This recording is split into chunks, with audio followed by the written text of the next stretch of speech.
It is one of the unique concept of Ayurvedic literature, the channel system of the body. Hello everyone, myself Himakshi Parikh. I am second year BMS student and welcome to our channel Simplified Ayurveda. Today's video is about the channel system of the body, that is श्रुत शरीर. आपके syllabus का ये बहुत ही conceptual and important topic है because ये पूरे BMS के सिलेबस में काफी बार रिपीट होता है, तो इसे ध्यान से सुनिएगा. आइए स्टार्ट करते हैं श्रुत शरीर, जिसमें पहला है इंट्रोडक्शन, सेकंड है कंसेप्ट ऑफ श्रुतोमूल, थर्ड इज स्तोत्रस निरुक्ति, definition, synonyms, characteristics, function and last is classification. So topic 1 is introduction about स्त्रोतास.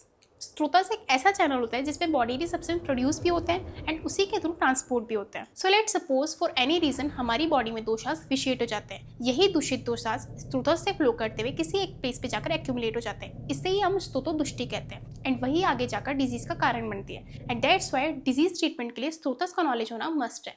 Next topic is concept of स्त्रोतोमूल. मूलम इति प्रभव स्थानम. मूल यानी प्लेस ऑफ ओरिजिन. जैसे ट्री का मूल रूट होता है वैसे स्त्रोतस का मूल स्त्रोतोमूल होता है. तो हर स्त्रोतस का एक कोर पार्ट होता है जिसे हम मूल स्थान कहते हैं. वह मूल स्थान उस स्त्रोतस के फंक्शंस को कंट्रोल एंड रेगुलेट करता है एंड किसी भी स्त्रोतस के मूल स्थान पे इंजरी होने से उसके फंक्शन हेल्थ पे अफेक्ट होता है. फॉर एग्जाम्पल प्राणवायु स्त्रोतस का मूल है हृदय. सो हार्ट पे इंजरी होने से प्राणवायु स्त्रोतस के फंक्शंस एंड हेल्थ पे अफेक्ट होंगे एंड इसी कंसेप्ट को हम बोलते हैं कंसेप्ट ऑफ स्त्रोतोमूल. इसी कंसेप्ट को और अच्छे से समझाने के लिए आचार्य चक्रपाणि ने एक एनालॉजी दी है जिसमें उन्होंने स्त्रोतोमूल को रूट ऑफ द ट्री से कंपेयर किया है. तो जैसे अगर रूट डैमेज होती है तो ट्री भी डैमेज हो जाता है, तो वैसे ही स्त्रोतोमूल के डैमेज होने से स्त्रोतस की हेल्थ पे भी अफेक्ट होता है. नेक्स्ट टॉपिक इज स्त्रोतस निरुक्ति. श्रुगतो धातु. स्त्रोतासी वर्ड श्रु धातु से डिराइव हुआ है जिसका मीनिंग है टू ऊज, यानी किसी चीज में से स्लोली स्राव निकलने देना. नेक्स्ट इज स्त्रोतस डेफिनेशन. श्रवणात् स्त्रोतासिम. श्रवण यानी ऊजिंग, यानी ऐसे स्ट्रक्चर जो बॉडी में श्रवण कराते हैं उन्हें हम स्त्रोतस कहते हैं. Next is according to Sushruta. According to आचार्य सुश्रुत, शरीर में सीरा धमनी को छोड़कर जो भी कोई स्ट्रक्चर होलो स्पेस से ओरिजिनेट होकर शरीर में फैलकर मटेरियल्स को इधर से उधर ट्रांसपोर्ट करती है उसे हम स्त्रोतस कहते हैं. स्त्रोतासिम खलु परिणाम माप अध्यमानम धातु नाम अभिवाहिनी भवन्ते अन्य अर्थिन. इस श्लोक में आचार्य चरक ने ट्रांसफॉर्मिंग धातु के ट्रांसपोर्टिंग पैसेज को ही स्त्रोतस कहा है. नेक्स्ट इज स्त्रोतस सिनोनिम्स. आचार्य चरक के अकॉर्डिंग स्त्रोतस के कई सिनोनिम्स होते हैं जैसे कि सीरा, धमनी, नाड़ी, रसायनी, रसवाहिनी, पंथ, मार्ग etcetera are the synonyms of स्त्रोतस. नेक्स्ट इज स्त्रोतस कैरेक्टरिस्टिक्स. स्वधातु संवर्णानि वृत्त स्थूल अन्य अनूनि च स्त्रोतासिम दीर्घ अन्य कृतया प्रतान सदृशानि च. स्वधातु संवर्णानि यानी स्त्रोतस का कलर वही होता है जो धातु को कंटेन करती है.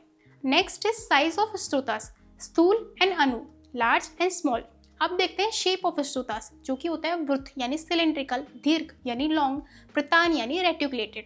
नेक्स्ट इज फंक्शन ऑफ स्त्रोतस. सक्सेसिव धातु जैसे कि रस, रक्त, मांस, मेद, इनका नरिशमेंट स्त्रोतस के थ्रू ही पॉसिबल होता है एज ट्रांसफॉर्मेशन ऑफ द धातु take place at the specific place called मूल स्थान. फॉर एग्जाम्पल रस से रक्त के ट्रांसफॉर्मेशन के लिए रक्त आगनी चाहिए होती है और ये ट्रांसफॉर्मेशन मूल स्थान पे होता है. स्त्रोतस के थ्रू ही न्यूट्रिएंट्स पहली धातु से दूसरी धातु तक मूव कर पाते हैं, इसलिए बिना स्त्रोतस के बॉडी की ग्रोथ एंड फंक्शन प्रॉपर्ली नहीं हो सकते. नेक्स्ट इज क्लासिफिकेशन ऑफ स्त्रोतस. डिफरेंट आचार्य के अकॉर्डिंग डिफरेंट क्लासिफिकेशन दिए गए हैं. सबसे पहले आचार्य चरक के अकॉर्डिंग 13 टाइप के स्त्रोतस बताए गए हैं. फिर आचार्य सुश्रुत के अकॉर्डिंग 2 टाइप के स्त्रोतस बताए थे, बहिर्मुख और अंतर्मुख. बहिर्मुख में 9 इन मेल थे एंड 12 इन फीमेल थे. अब वो 9 कौन से होते हैं ये देखते हैं. So external orifices are 2 eyes, 2 ear, 2 nostrils, 1 mouth, 1 गुद यानी एनस, 1 मिड यानी पीनस. एंड फीमेल्स में 3 एक्स्ट्रा होते हैं, 2 breast and 1 vaginal opening. So total मिला के 12 फीमेल में एंड 9 मेल में ऑरिफिसेस होते हैं. नेक्स्ट इज अंतर्मुख स्त्रोतस. देयर आर 11 पेयर्स ऑफ अंतर्मुख स्त्रोतस यानी 22 अंतर्मुख स्त्रोतस होते हैं. बढ़ते हैं आचार्य चरक के क्लासिफिकेशन की ओर. आचार्य चरक के अनुसार जितने बॉडीली सब्सटेंस स्त्रोतस में फ्लो करते हैं उतने ही स्त्रोतस बॉडी में प्रेजेंट होते हैं. ऐसा होने पर भी त्रिदोष जो कि पूरी बॉडी में फैले हुए हैं, शरीर में हर जगह प्रेजेंट है, उनका कोई भी स्त्रोतस बताया नहीं गया है. आचार्य चरक ने हमारे शरीर में 13 अंतर्मुख स्त्रोतस बताए. आचार्य सुश्रुत ने हमारे शरीर में 11 पेयर्स ऑफ अंतर्मुख स्त्रोतस बताए यानी 22 स्त्रोतस. अब देखते हैं आचार्य चरक के अकॉर्डिंग अंतर्मुख स्त्रोतस. आचार्य चरक के अकॉर्डिंग स्रोतस का श्लोक ऐसे दिया गया है कि तद्यदा प्राण उदक अन्न रस रुधिरम मासम मेदो अस्ति मज्जा शुक्रम मूत्र पुरीश स्वेद वाहनम इति, जिसमें पहला है प्राण वह स्रोतास, सेकंड अन्न वह स्रोतास, थर्ड उदक वह स्रोतास, फोर्थ रस वह स्रोतास, फिफ्थ रक्त वह स्रोतास, सिक्स्थ मास वह स्रोतास, सेवंथ मेद वह स्रोतास, एट्थ अस्थि वह स्रोतास, नाइन्थ मज्जा वह स्रोतास, 10th शुक्र वह स्रोतास, 11th मूत्र वह स्रोतास, 12th पुरुष वह स्रोतास एंड 13th स्वेद वह स्रोतास। अब इन 13 स्रोतास को लर्न करने के लिए मेरे पास एक ट्रिक है। हवा, पानी एंड खाना हमारे लिए बहुत इंपॉर्टेंट है। उससे हम कैसे लर्न करेंगे? हवा से प्राणवाय स्रोतास, पानी से उदकवाय स्रोतास एंड खाना से अन्नवाय स्रोतास। उसके बाद सप्त धातु यानी रस, रक्त, मांस, मेद, अस्थि, मज्जा, शुक्र से 7 स्रोतास एंड लास्ट 3 मल मूत्र, पुरुष, स्वेद से मूत्रवाय स्रोतास, पुरुषवाय स्रोतास, स्वेदवाय स्रोतास। तो टोटल मिला के 13 स्रोतास। अब हम देखेंगे स्रोतस एंड स्रोतोमूल टेबल अकॉर्डिंग टू आचार्य सुश्रुत एंड अकॉर्डिंग टू आचार्य चरक। देखो अभी हमने आचार्य चरक के अकॉर्डिंग 13 अंतर्मुख स्रोतास देखे।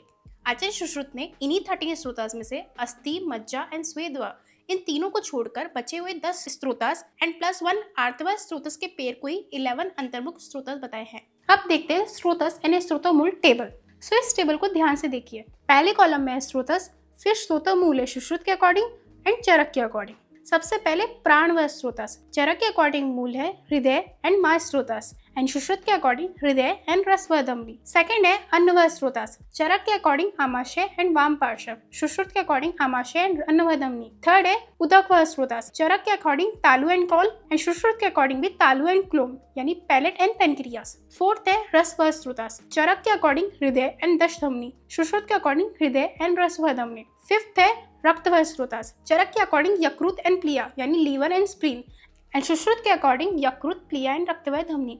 सिक्स्थ है मांस व स्रोतास। चरक के अकॉर्डिंग स्नायु एंड त्वचा, सुश्रुत के अकॉर्डिंग स्नायु, त्वचा एंड रक्त व धमनी। सेवंथ है मेद व स्रोतास।